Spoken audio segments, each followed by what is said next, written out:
दोस्तों हमारा 25 फरवरी को कक्षा 12वीं हिंदी का बोर्ड एग्जाम का पेपर है। लगातार तैयारी कराते जा रहा हूं, इसलिए क्रम से दोस्तों मैं आपको क्या है टॉपिक बाय टॉपिक तैयारी कराते जा रहा हूं। तो पूरी हमारी हिंदी की टॉपर सीरीज चल रही है, काव्य खंड, गद्य खंड, ओके, आपको पद्य साहित्य का इतिहास, गद्य साहित्य का इतिहास, इन सभी टॉपिक के अति महत्वपूर्ण प्रश्नोत्तर, अति महत्वपूर्ण प्रश्न आपको वस्तुनिष्ठ बता दिए हैं। दोस्तों आज की इस वीडियो में हम बितान जो हमारी अलग से पुस्तक है बितान, इसके अति महत्वपूर्ण प्रश्न उत्तर हम देखने वाले हैं। ओके, एक ही वीडियो में एकदम सिलेक्टेड आपके बितान के सभी मैं आपको क्या क्वेश्चन बता दूंगा। ओके, और मैं आपको हर टॉपिक बताते जा रहा हूँ, उतना आप तैयार कर लेते तो फिर आपको कहीं से और पढ़ने की आवश्यकता नहीं पड़ेगी। इतनी इसी में से दोस्तों आपका क्या है क्वेश्चन पेपर में आपको देखने को मिलेगा। ओके, तो कड़ी से कड़ी जोड़ते जाओ तो जंजीर बन जाती है, कड़ी से कड़ी जोड़ते जाओ तो जंजीर बन जाती है, और मेहनत पर मेहनत करते जाओ तो 95% हमारी बन जाती है। सबसे पहले दोस्तों हमारा क्वेश्चन है, यशोधर बाबू के व्यक्तित्व या चरित्र की 2 विशेषताएं लिखिए। पेपर में आ सकता है यशोधर बाबू के व्यक्तित्व की विशेषताएं बताइए या चरित्र की विशेषताएं लिखिए। 2 विशेषताएं आपको तैयार करके रखनी है, तो ये आपकी विशेषता दी है। पहला है परंपरावादी। यशोधर बाबू परंपरावादी हैं, उन्हें पुराने रीति रिवाज अच्छे लगते हैं, वे संयुक्त परिवार के समर्थक हैं और घर की भौतिक चीजों से उन्हें क्या है चिढ़ होती है। भौतिक चीजें जैसे मान लीजिए फ्रिज वगैरह है, ओके, एसी मान लीजिए आप घर में लगा, तो ये भौतिक चीजें में आप आ जाएगा। ओके, जिनसे उन्हें चिढ़ रहती है। नेक्स्ट है पाश्चात्य संस्कृति के विरोधी। यशोधर बाबू सिल्वर बैंडिंग बनाना, पतलून, सैंडो ड्रेस, बिना बाह के ब्लाउज के काटना आदि को पश्चात संस्कृति की देन मानते हैं, अतः वे उसे ना अपनाकर विरोध प्रकट करते हैं। यानी क्या है, पश्चात संस्कृति के जो विरोधी थे। ओके, जैसे केक काटना, जैसे सिल्वर बैंडिंग बनाना, ये सब मानते थे कि अंग्रेजों की मान लीजिए देन है। ओके, तो ये उन्हें अच्छा नहीं लगता था।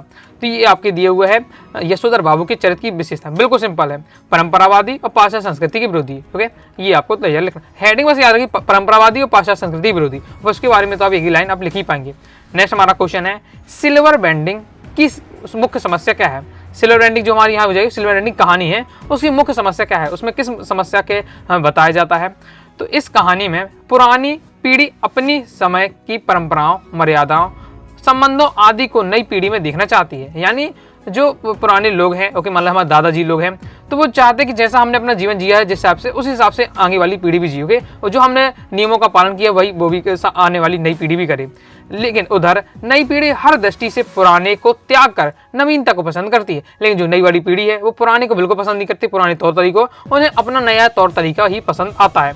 यह संघर्ष लगभग सभी परिवारों में देखने को मिलता है। यही सिल्वर बैंडिंग कहानी की मुख्य समस्या है। और आइयो आप समझ गए होंगे कि आप बताया जा रहा है कि जो पुरानी पीढ़ी है वो चाहती है कि जो नई पीढ़ी आ रही है वो जो पुरानी मर्यादाएं हैं उन्हीं को पालन करें, जबकि नई पीढ़ी चाहती है कि वो उन पुरानी जो आदतें हैं, ओके, पुरानी परंपराएं उनको छोड़कर अपनी तरीके से अपनी जीवन जिए, इस प्रकार से। तो इसी में क्या लगातार संघर्ष चलता रहता है, और हर परिवार की एक प्रकार की समस्या है। यही सिल्वर बैंडिंग में समस्या बताई जा रही है। ओके, आपने पूरा पढ़ा होगा चैप्टर, तो आपको समझ में आ रहा होगा। नेक्स्ट हमारा क्वेश्चन है, फ्रिज के संबंध में यशोधर बाबू के क्या विचार थे। फ्रिज के बारे में यशोधर बाबू ने क्या बताया, तो फ्रिज के बारे में बोलते हैं यशोधर बाबू कि फ्रिज को यशोधर बाबू फायदे की चीज नहीं मानते, कि इससे हमारा कोई फायदा नहीं है, क्योंकि उनका कहना है कि इसमें रखा हुआ बासी भोजन में खाना पड़ता है। देखा होगा सबके अधिकतम जिन विद्यार्थी फ्रिज होगा जानते होंगे कि क्या होता है, जो कुछ खाना हमारा बच जाता है हम रख देते फ्रिज में तो खराब होता नहीं है, अगले दिन उसको फिर गर्म करके खा लिया जाता है। ऐसे रेस्टोरेंट का सिस्टम भी इसी पूरे सिद्धांत पर क्या है काम करता है कि बस फ्रिज में सब खाना रखे रहते हैं, जो आया जिसे गर्म करके दे दिया। यानी पर्सन क्या बासी भोजन तो एक बार कर रहे हैं। ओके, और साथ ही इसका ठंडा पानी गला पकड़ लेता है। ओके, तो ठंडा पानी पीने से गला बैठ जाता है, जिसे हम कहते हैं। बस संतुष्टि इस बात की है कि साधारण स्तर वाले मेहमान फ्रिज का ठंडा पानी पीकर अपने आप को धन्य महसूस करते हैं। यानी साधारण स्तर वाले मेहमान से मतलब कि जो जिनके पास फ्रिज नहीं है, उन्हें लगता है कि काश मेरे पास फ्रिज होता, मैं भी क्या ठंडा पानी पीता, इस बार से। ओके, उन्हें ठंडा पानी मिल जाए तो अपने आप को क्या है बहुत धन्य महसूस करते हैं। तो की बात बताई जा रही, बिल्कुल सिंपल आपको दिया हुआ। हिंदी में ही खास बात है कि रटना नहीं है, चीजों को पढ़ लेना है, एक बार थोड़ा सा समझ लेना है, आपके माइंड में आपको कहानी याद हो जाएगी, फिर अपनी लैंग्वेज में आप 2 से 3 लाइन में आराम से लिख पाएंगे। बिल्कुल सिंपल दिया हुआ है, और बाकी अपने चैप्टर को समझाओगे तो और ज्यादा आपको आसान हो जाएगा। ओके, नेक्स्ट हमारा क्वेश्चन है, यशोधर बाबू की पत्नी समय के साथ ढल सकने में सफल होती है, लेकिन यशोधर बाबू असफल रहते हैं, क्यों। एमपी बोर्ड एग्जाम 22 में क्वेश्चन आ चुका है, तो एमपी बोर्ड एग्जाम 25 में आपके क्वेश्चन आ सकता है, बहुत ज्यादा महत्वपूर्ण, याद करके रखिएगा। चलिए इसे समझ लेते हैं। देखिए अब इसका थोड़ा सा लॉन्ग है, कुछ ऐसे 200 क्वेश्चन होते हैं कि जिनको क्या है 1 से 2 लाइन में समझाए नहीं पाते हुए, तो उसे थोड़ा लॉन्ग करना ही पड़ जाता है। बाकी जितना अगर पॉसिबल है तो मैं तो शॉर्ट आपको कर देता हूँ। चलिए समझ लेते अपनी लैंग्वेज में लिख पाएंगे कि आप क्वेश्चन में क्या पूछे जा रहा है। क्वेश्चन है पूछा जा रहा है, यशोधर बाबू की जो पत्नी है वो समय के साथ ढल जाती है। ओके, मतलब वो अपने जो पुरानी परंपरा को छोड़कर अपने मतलब जैसे उनके जो लड़के हैं लड़कियां हैं उनकी तरह का जीवन व्यतीत करने लगती है। ओके, जबकि यशोधर बाबू है वो इसमें असफल रहते हैं, वो अपनी क्या पुरानी आदतों को पकड़े रहते हैं। तो ऐसा क्यों होता है, इन दोनों में डिफरेंस क्यों है? यशोधर की बाबू की पत्नी तो क्या है समय के साथ ढल सकी, लेकिन यशोधर बाबू समय के साथ ढल नहीं सकी। तो क्या इसका रीजन है? तो देखते हैं। यशोधर बाबू बचपन से ही माता पिता के देहांत हो जाने की वजह से वे जिम्मेदारियों के बोझ में लद गए थे। मतलब बचपन से ही उन्हें क्या समस्याओं का सामना करना पड़ता था। ओके, उन्हें अपना सब कुछ उन्हीं को चलाना पड़ता था, क्योंकि बचपन से ही क्या माता पिता का देहांत हो गया। सदैव पुराने लोगों के बीच में रही पले बड़े, मतलब उनका जो उनके साथ रहे हमेशा, वो क्या है पुराने लोगों के साथ रहे। पुराने लोगों के साथ रहेंगे तो पुरानी विचारधारा तो होगी ही। ओके, अतः वे उन परंपराओं को छोड़ नहीं सके। मतलब बचपन से ही पुराने लोगों के साथ रहे तो पुरानी जो भी परंपराएं अपनाते गए। अब ओके, फिर वही उनकी परंपराएं चलती रही, इसलिए वो अपनी पुरानी परंपरा को नहीं छोड़ सके। और यशोधर बाबू परंपरावादी किसनदा के अधिक प्रभावित थे। आप जानते हैं कि यशोधर बाबू क्या है, किसनदा को अपना क्या है अपना एकदम गुरु का जैसा मानते थे, मतलब उससे प्रभावित थे। क्योंकि जैसा वो करते थे बस उन्हीं को फॉलो करते थे। और जो किसनदा थे वो परंपरावादी थे। जबकि उनकी जो पत्नी है अपने बच्चों के साथ वह खड़ी दिखाई देती है, अपने बच्चों के आधुनिक दृष्टिकोण से प्रभावित है। वे बेटी के कहे अनुसार नए कपड़े पहनती हैं, बेटों के किसी मामले में दखल नहीं देती हैं। यशोधर बाबू की पत्नी समय के साथ परिवर्तित होती है, लेकिन यशोधर बाबू अभी भी क्या किसनदा के संस्कार और परंपराओं से चिपके हुए हैं। बिल्कुल, आइए आप समझ गए होंगे किस बार से आपका दिया हुआ है। तो आगे देख लेते हैं। तो एक बार समझ लिखे होंगे, एक बार क्या लिखकर आप ज्यादा क्या है प्रैक्टिस कर लीजिएगा तो आपका क्या क्लियर हो जाएगा। नेक्स्ट दोस्तों हमारा क्वेश्चन रहने वाला है, सिल्वर वेंडिंग की भव्य पार्टी यशोधर बाबू को समहाउ इम्प्रॉपर लगने के बाद संतोषजनक रही, लिखिए। क्या इसमें क्वेश्चन का पहले मतलब समझिए तो आपको वो चीजें आप समझ पाएंगे। तो एमपी बोर्ड एग्जाम 2024 में आपको क्वेश्चन आ चुका है। बाकी दोस्तों मैंने आपको क्या प्रीवियस ईयर पेपर के सॉल्यूशन करा दी। MP board exam 22, MP board exam 23, MP board exam 2024 के जो प्रीवियस ईयर पेपर हैं उनका मैंने कंप्लीट आपको क्या है तीनों पेपर का 3 वीडियो में कंप्लीट सॉल्यूशन कर दिया है। तो प्लेलिस्ट पे जाकर आप देख लीजिएगा। तो आपकी इसमें हर टॉपिक मैंने आपको शॉर्ट में समझाया भी है, तो आपको समझ में आ जाएगा पेपर को कैसे सॉल्व करना है क्या, और एमपी बोर्ड के ऑफिशियल सॉल्यूशन किस प्रकार से होंगे। तो यहाँ समझ लेते इस क्वेश्चन में क्या पूछा जा रहा है। जो ये सिल्वर अभी हमने पहले पढ़ा कि यशोधर बाबू क्या है परंपरावादी हैं और साथ ही जो पाश्चात्य जो काम है उनसे उन्हें रुचि नहीं, जैसे केक काटना है ओके वो उसको अच्छा नहीं मानते ओके, साथ ही सिल्वर वेंडिंग बनाना है यानी शादी सालगिरह बनाना, तो ये सब उन्हें अच्छा नहीं लगता ओके। लेकिन उनकी पत्नी है उनके बच्चों ने क्या जिस सिल्वर वेंडिंग उनकी मनाई ओके, सिल्वर वेंडिंग बनाई, तो यशोधर बाबू को क्या ये अच्छा नहीं लगा ओके, उन्हें ये सब और क्योंकि वो इससे विरोधी थे, लेकिन उनके बच्चों ने उनकी पत्नी ने क्या सिल्वर वेंडिंग बनाई फिर भी ओके, लेकिन ये उनको क्या अच्छा नहीं लगा। फिर इसके बाद भी उनको संतोषजनक रहा, मन में उनके संतोष रहा। तो क्यों उनके संतोष रहा उनके मन में ओके, अच्छा नहीं लग रहा, तब फिर भी उनके बाद में क्या है तो उसको लगा उनको मन में संतोष था। क्या रीजन है तो इसे समझते हैं। दिस अपनी सिल्वर वेंडिंग की भव्य पार्टी यशोधर बाबू को सम हाउ इम्प्रॉपर लगने के बाद भी ओके, मतलब अच्छा सम हाउ प्रॉपर उन्हें अच्छा नहीं लग रहा था, फिर भी उन्हें क्या कुछ मनी मन क्या है सुख मिल रहा था, मनी मन क्या खुशी मिल रही थी। वो क्यों संतोषजनक, मनी मन सुख मिल रहा था। इस तरह ही रही कि जिस अनाथ यशोधर बाबू के जन्मदिन पर कभी लड्डू नहीं आए, यानी उनके घर में मतलब गरीब थे बहुत ज्यादा उस समय ओके, तो उनके जन्मदिन पर लड्डू तक नहीं मतलब आते थे घर में ओके।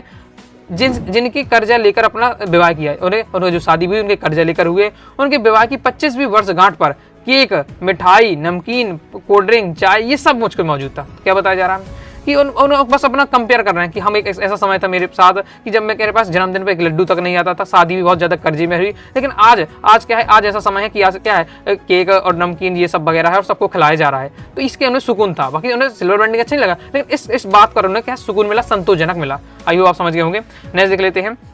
नेक्स्ट हमारा क्वेश्चन है, कविता के प्रति लगाव से पहले और उसके बाद अकेलेपन के प्रति लेखक की धारणा में क्या बदलाव आया।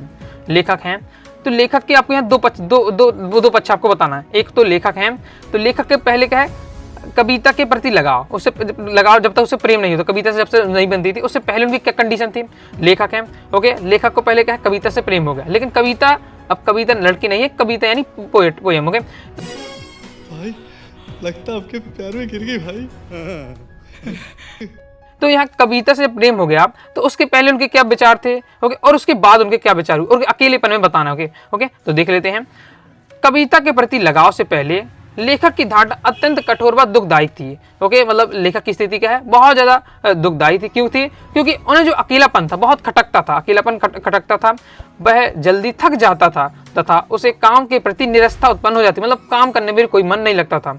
कविता के प्रति लगाव होने के बाद उसे अकेलेपन से ऊब नहीं होती थी। लेकिन अब ये पहली 2-3 लाइन बता जा कि अकेले कविता से पहले जब नहीं लिखते थे उससे पहले उनके क्या था, उन्हें बहुत अकेलापन सताता था। ओके, उनका कुछ काम में मन नहीं लगता था। लेकिन जब कविता लिखने लगे, कविता लिखना सीख गए और कविता में क्या मन लगने लगा, तो अब उनका अकेलापन अच्छा लगने लगा। उनकी सारी धारणाएं बदल गई। पहले की अपेक्षा अब उसे अकेला रहना अच्छा लगने लगा। अकेला लगना क्यों अच्छा लगना? अकेले रहते थे, आराम से ये कविता लिखते थे, उसका वाचन कर लेते, तेजी तेजी चिल्ला कर भी क्या वाचन करते थे, कोई दिक्कत नहीं होती थी। अब कोई है नहीं तो आराम से क्या तेजी से बोल करके कविता को वाचन भी करते थे, कविता लिखते भी थे और मन लगा के काम करते थे। ओके, तो ये होता है, तो ये बताया जा रहा है कविता से पहले क्या उनका काम में मन नहीं लगता था, लेकिन कविता के बाद अकेलापन क्या अच्छा लगने लगा। क्लियर है? एमपी बोर्ड एग्जाम 22 में आ चुका है, तो 25 में रिपीट हो सकता है, तो अच्छे से आपको तैयार कर लेना है। जैसा मैंने दिया एज इट इज आपको क्या है कॉपी पेस्ट कर देना है बोर्ड एग्जाम की कॉपी पर आपको। तो बस आपको बिल्कुल परफेक्ट मैंने आंसर दे रहा हूँ। नेक्स्ट हमारा क्वेश्चन है, ऐसा नहीं कि मैंने कुछ भी रख दिया, मैंने एक लाइन पर रिसर्च किया है पूरा। ओके, परफेक्ट मैंने कई बार इसको पूरा चेक करके तैयार किया है। और आप देखते भी होंगे, आपने ऐसा तो है नहीं कि मैं आपको बता दूं पहली बार पढ़े हैं, आपने और भी गाइडों से और भी जगह से पढ़ा होगा, लेकिन आपको सबसे बेस्ट लग रहा होगा। ओके, आगे देख लेते हैं। जूझ शीर्षक का औचित्य पर प्रकाश डालिए। मतलब क्या है क्वेश्चन का, हमने जो हमारी जूझ कहानी है, तो जूझ कहानी का जो शीर्षक है, टाइटल है, जूझ ही क्यों रखा गया? और भी रख सकते, संघर्ष रख सकते हैं। ओके, कठिनाई रख सकते हैं। ओके, संघर्षों के विरुद्ध, मतलब और भी बहुत सारे इसके टाइटल रखे जा सकते थे।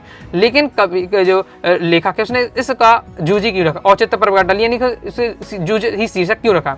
तो समझ लेते हैं। जूझ यानी जूझना। ओके, संघर्ष करना, जूझ का अर्थ होता है संघर्ष ही से मतलब है, तो जूझ का अर्थ होता है संघर्ष। मानव अपने जीवन में सदैव परिस्थितियों व समस्याओं से जूझता रहता है।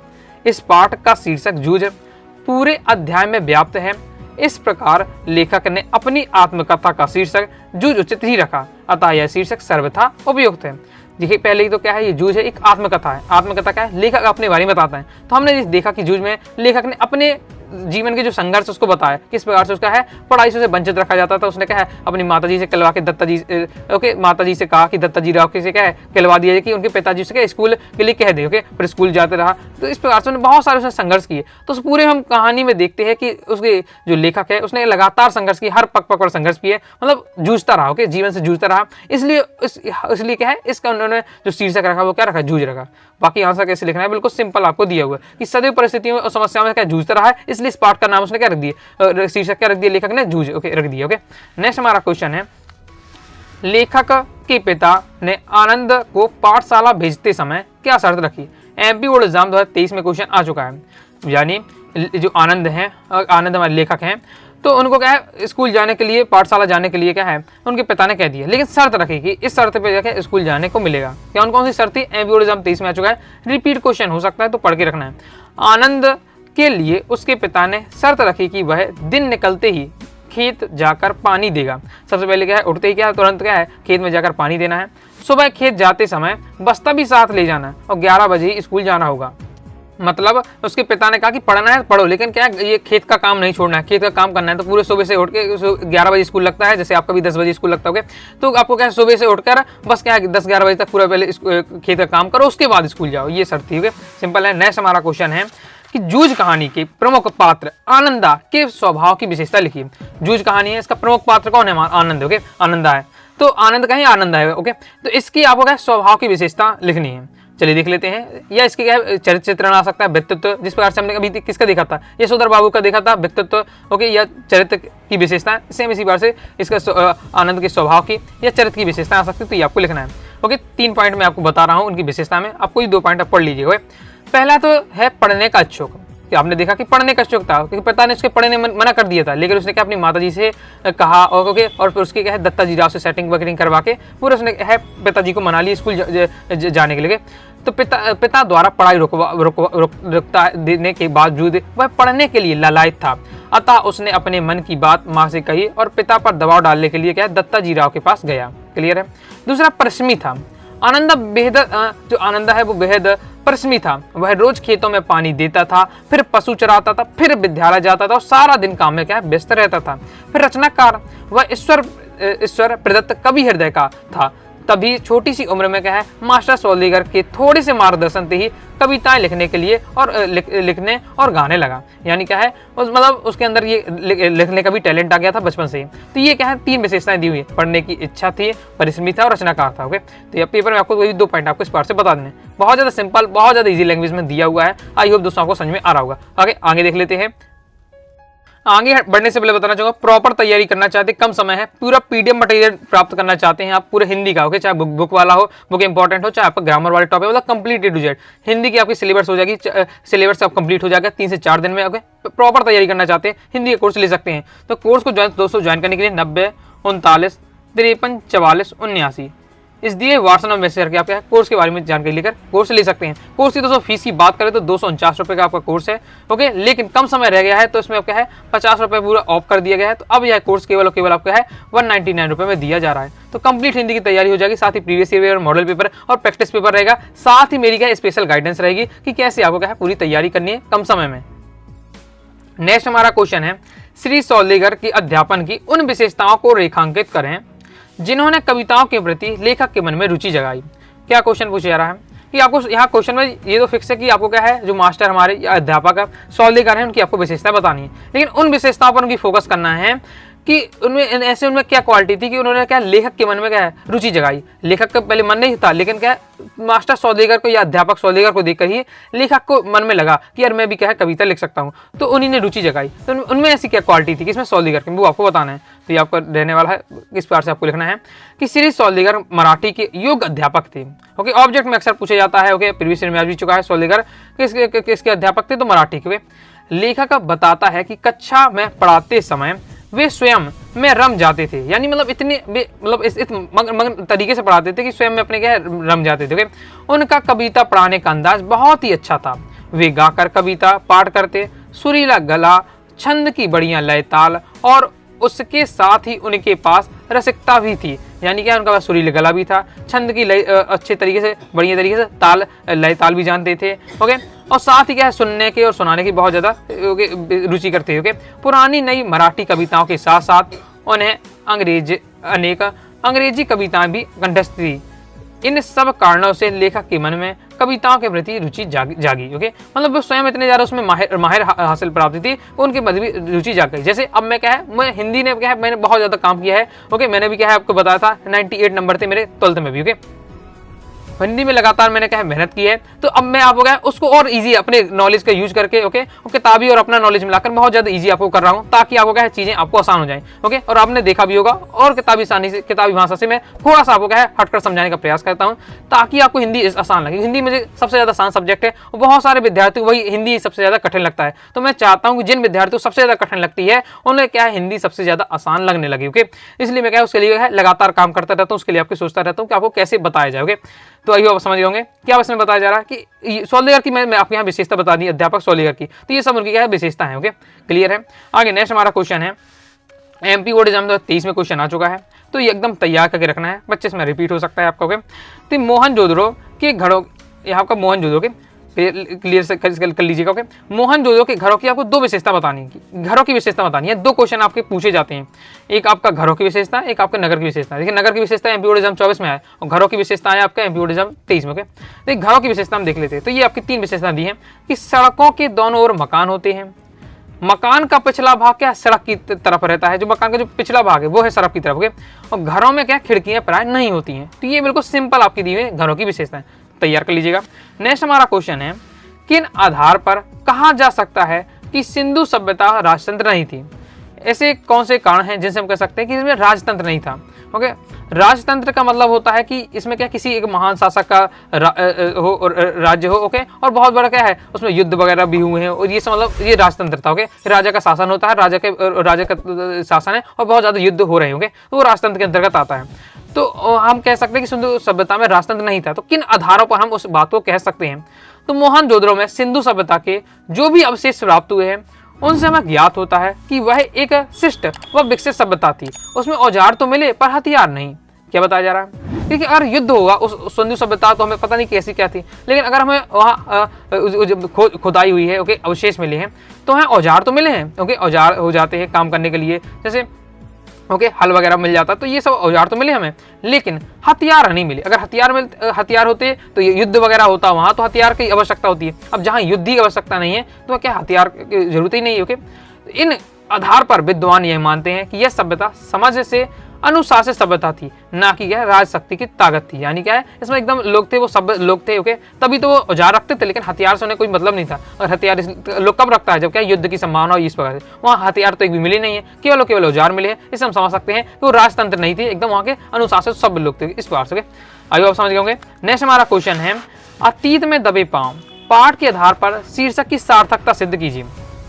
यानी ये भी सेम उसी प्रकार से क्वेश्चन है जैसे भी क्वेश्चन में पढ़ा कि जूझ जो हमारी कहानी है उसका नाम जूझी क्यों रखा गया। ओके, जूझी शीर्षक क्यों रखा गया, जूझी टाइटल क्यों रखा गया। सेम उसी प्रकार से जो अतीत के दबे पांव वाला हमारी अध्याय है, इसका जो शीर्षक है, टाइटल है, तो जूझ अतीत के दबे पांव ही क्यों रखा गया, ये है। ओके, ये समझ गए शीर्षक की सार्थक सिद्ध का मतलब है कि लेखक ने इसी यही टाइटल क्यों चुना। और भी टाइटल चुन सकते इस टाइप से देख लेते हैं, समझ लेते हैं, बहुत आसान है।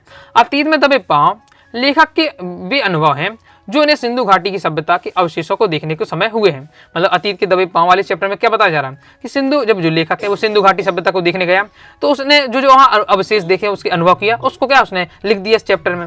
यदि इन लोगों की सभ्यता नष्ट न हुई होती तो उनके पांव प्रगति के पथ में निरंतर बढ़ते रहते। क्या बताया जा रहा है कि हम जानते हैं कि सिंधु सब जो अभी हम क्या है, अभी जैसे हम क्या है टॉयलेट वगैरह होता है, नालियों का जो सिस्टम होता है, ये अभी अब यूज कर रहे हैं। जबकि सिंधु और स्नानागार बनाना, मतलब नहाने के लिए अलग से स्थान होना, ओके, बाथरूम होना, तो ये जो अभी हम सिस्टम है, लेकिन ये समय तो उनके समय ये पहली था। ओके, कितने साल पहले से आपको समझ सकते हैं सिंधु सभ्यता थी और समय ये सब पहली सभ्यता थी। यानी समझ सकते हैं कि कितने आगे वो सभ्यता थी। और मान लीजिए वो सभ्यता जमी होती अभी, ओके, नष्ट ना हुई होती, तो अब सोचिए वो कितनी ज्यादा प्रगति कर गई होती। वही बताया जा रहा है कि अगर ये सभ्यता मान लीजिए नष्ट ना होती तो ये कितनी आगे प्रगति कर गई होती। क्योंकि जो अभी सिस्टम अपना रहे वो तो पहले ही लोग अपना चुके थे, तो कितना आगे जा सकते। आज भारतीय उपमहाद्वीप महाशक्ति बन चुका होता, मतलब ये सबसे बड़ी एक शक्ति होती है।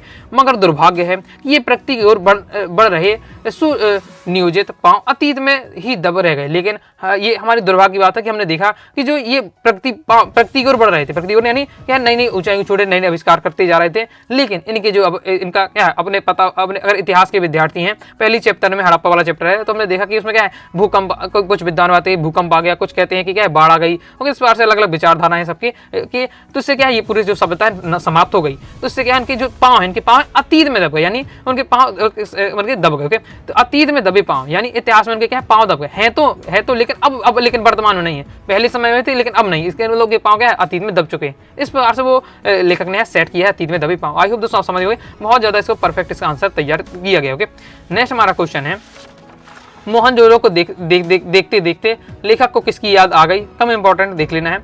तो मोहनजोदड़ो को देखते देखते लेखक को जैसलमेर के मुहाने पर स्थित पीले पत्थरों के घर वाला खूबसूरत गांव कुलधारा की याद आ गई। बस एक बार पढ़ के ऐसा रखना है, क्लियर है। आगे देख लेते हैं। आगे नेक्स्ट हमारा क्वेश्चन है प्रश्नांक 15, मोहनजोदड़ो में बड़े घरों में भी छोटे छोटे कमरे होने के क्या कारण हो सकता है। तो हमने देखते हैं यहाँ मोहनजोदड़ो में कि बड़े बड़े घर थे, लेकिन बड़े बड़े घर होने के बाद भी उसके अंदर छोटे छोटे घर भी बनाए गए थे। तो क्या कारण हो सकते हैं, क्या कारण अनुमान लगाया जाता है। तो यह सिंपल है, बिल्कुल सिंपल है कि मोहनजोदड़ो में बड़े घरों में छोटे छोटे कमरे भी होने के कारण शहर की आबादी काफी रही होगी, अथवा नौकर चाकर रहते होंगे। क्या अनुमान लगाया जाता है, ऐसा तो हो सकता है कि क्या है शहर की आबादी बहुत ज़्यादा हो, जनसंख्या बहुत ज़्यादा हो, तो इसलिए वो क्या है कुछ छोटे छोटे घरों में भी लोग रहते थे।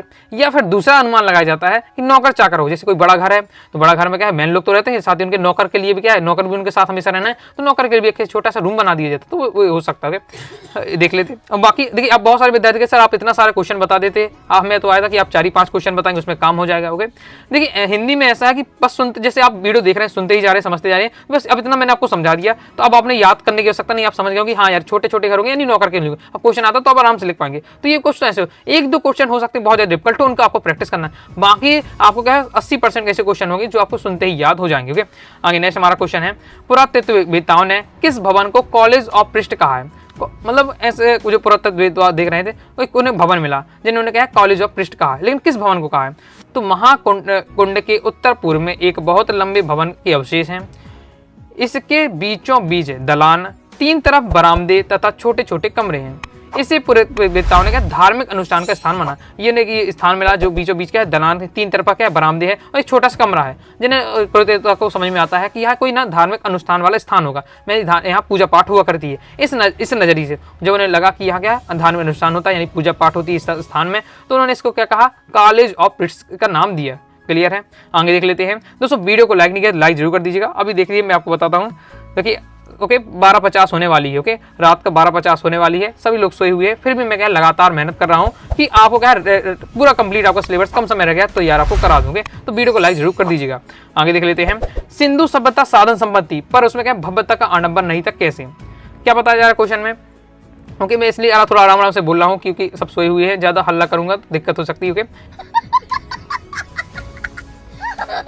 तो सिंधु सभ्यता साधन संपन्न थी पर उसमें भव्यता का आडंबर नहीं था। भव्यता का मतलब क्या होता है कि दिखावा, भव्यता नहीं दिखावा। तो सिंधु सभ्यता में सब जो साधन संपन्न यानी होता है कि हमारे जरूरत के सामान होना, ओके जरूरत के सामान होना वो हमारी साधन संपदा है। भव्यता यानी दिखावा करना। ओके जैसे मेरे पास आईफोन, जैसे मेरे पास क्या है एक एंड्रॉइड फोन है, तो ये मेरे साधन संपन्न है क्योंकि आज के समय में एंड्रॉइड फोन की आवश्यकता है, मतलब हर व्यक्ति को मोबाइल की आवश्यकता है, तो वो एंड्रॉइड फोन ले सकता है। ओके 10,000 12,000 ओके 6-7 हज़ार में भी आ जाता, तो इतने में उसका काम चल जाए। उसमें ऐसा नहीं कि वो यूट्यूब नहीं चला सकता और काम नहीं कर सकता, फोन में बात भी कर सकता है, तो ये एक साधन संपन्न होना।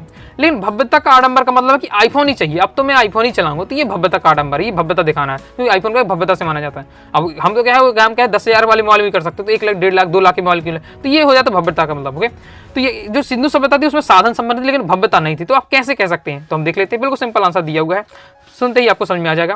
देखो सिंधु सभ्यता साधन संपत्ति पर उसमें भव्यता का आडंबर नहीं था क्योंकि इसकी खुदाई में जो प्रमाण सामने आए हैं वे जीवन की आवश्यकताओं के अनुरूप स्वास्थ्यवर्धक सड़कें, गलियां, घरों का निर्माण सुनियोजित नगर के रूप में थे। जीवन यापन हो जाएगा आपका। जीवन यापन के लिए खेती के काम के औजार तथा बर्तन, मोहरें, आभूषण, चित्रकारी सब आवश्यक आभूषण पर चित्रकारी आवश्यकता के अनुरूप थी, ना कि दिखावे के अनुरूप। इतनी लाइन में क्या बताया जा रहा है कि देखिए क्या जो सिंधु सभ्यता की जब खुदाई हो रही है, ओके उसमें जो सामान मिल रहे हैं उनसे में उन्हें जितने भी सामान मिले, सब हमारे लिए क्या है उपयोगी वाले थे। जैसे औजार मिले, बर्तन मिले, आभूषण मिले, जो हमें क्या है अपने दैनिक जो जीवन है उसको जीवन जीने के लिए आवश्यक होती है। आभूषण हो गया, बर्तन हो गए, मोहरे हो गया, इस प्रकार से मतलब कोई भी ऐसा कुछ बड़ी चीज नहीं मिली जो क्या है आडंबर को दिखाती है। यहाँ के अन्य भंडार, बैलगाड़ियां आदि इस बात को प्रभावित करते हैं कि यह सर्व साधन संपन्न थी लेकिन दिखावा, आडंबर या भव्यता नहीं थी। जो भी आपका क्वेश्चन लिखकर है, हो सकता है आडंबर लिखकर है, दिखावा लिखकर है, ओके तो इस प्रकार से आप बता सकते हैं। तो क्या बताया कि सीधा सिंपल यहाँ आंसर आपका ये रहने वाला है कि सिंधु सभ्यता की खुदाई में जितनी भी चीज सामान मिले वो सब हमारे क्या है हमारे दैनिक जीवन जीने के लिए आवश्यक होती हैं। जैसे औजार मिले, बर्तन मिले, ओके और साथ ही इसमें क्या है कुछ उचित नगर मिले, ओके घरों का व्यवस्थित निर्माण है, तो ये हमारी आवश्यकता है। इसमें कोई भव्यता की आडंबरता के कोई ऐसी चीज नहीं मिली है, इसलिए हम कह सकते हैं साधन संपन्न थी लेकिन भव्यता का आडंबर नहीं था। नेक्स्ट हमारा क्वेश्चन है, मोहनजोदड़ो की सभ्यता को लो प्रोफाइल सभ्यता क्यों कहा जाता है। तो लो प्रोफाइल सभ्यता क्यों कहा जाता है, तो सिंपल है यहाँ कि लेखक ने मोहनजोदड़ो की सभ्यता को लो प्रोफाइल सभ्यता कहा है कि संसार के अन्य स्थानों पर खुदाई करने से राजतंत्र को प्रदर्शित करने वाले महल, धर्म की ताकत दिखाने वाले पूजा स्थल, मूर्तियां तथा पिरामिड मिले हैं। मोहनजोदड़ो में ऐसी कोई चीज नहीं मिली है जो क्या राज सत्ता धर्म के प्रभाव को दर्शाती है। लो प्रोफाइल सभ्यता क्यों कहा है कि यहाँ कोई अभी हमने इससे पहले वाली क्वेश्चन नहीं पढ़ा था कि मोहनजोदड़ो से राजतंत्र वाली कोई सामान नहीं मिले हैं। ओके बस यहाँ साधारण बिल्कुल जो लोग जीने के लिए आवश्यक होते वही मिले हैं, ना ही कुछ यहाँ बड़ी बड़ी महल मिले, ना ही यहाँ बड़ी क्या पूजा स्थल मिले लेकिन बहुत बड़े पूजा स्थल नहीं मिले हैं। ओके ना ही ज्यादा बड़ी पिरामिड मिले, मूर्तियां मिली हैं जो एकदम भव्यता को दिखाते हैं या राजतंत्र को दिखाते हैं, ऐसा कुछ भी चीज नहीं मिला। इसलिए लेखक ने इसे क्या कहा, लो प्रोफाइल सभ्यता है। ओके लो प्रोफाइल सभ्यता, इसलिए ये शब्द क्या है लेखक ने यूज किया है। आगे नेक्स्ट और लास्ट हमारा क्वेश्चन रहने वाला है, मोहनजोदड़ो के नगर नियोजन की 2 विशेषताएं लिखिए। मोहनजोदड़ो के नगर नियोजन की क्या विशेषताएं, एमपी बोर्ड एग्जाम 24 में क्वेश्चन आ चुका है। तो नगर में व्यवस्थित सड़क और गलियां थी, घरों सड़कों के दोनों ओर बने थे, जल निकासी के लिए ढकी हुई नालियां बनाई गई थी। तो ये है दोस्तों आपके मोहनजोदड़ो के नगर के नियोजन की 2 विशेषताएं। तो इस प्रकार से दोस्तों मैं आपको बितान की कंप्लीट एकदम सिलेक्टेड आपको कवर करा दिए हैं। आपको मान के चलना इसी में से आपका क्वेश्चन रहने वाला है, तो जितने क्वेश्चन बताए तैयार कर लेना है। ओके और वैसे भी जितने आपको 19 क्वेश्चन बताएं तो बहुत सारे क्वेश्चन तो आपको वीडियो देखते याद हो गए 10 से 15, 3-4 क्वेश्चन जो आपको लगे कि यार ये वो समझ में नहीं आ पा रहा तो उसको वहाँ आपका वीडियो को दोबारा अच्छे से देख लीजिएगा और क्या लिख कर एक बार प्रैक्टिस कर लीजिए तो आपका वहाँ से भी तैयार हो जाएगा। तो वही दोस्तों आपको वीडियो पसंद आएगी, वीडियो पसंद लाइक करके सब्सक्राइब जरूर दीजिएगा। साथ ही दोस्तों टेलीग्राम चैनल व्हाट्सएप चैनल को ज्वाइन कर लीजिएगा। कोई दोस्तों डाउट आता है कमेंट में आप जरूर पूछ लीजिएगा। मिलते हैं नेक्स्ट वीडियो में, तब तक के लिए बाय बाय।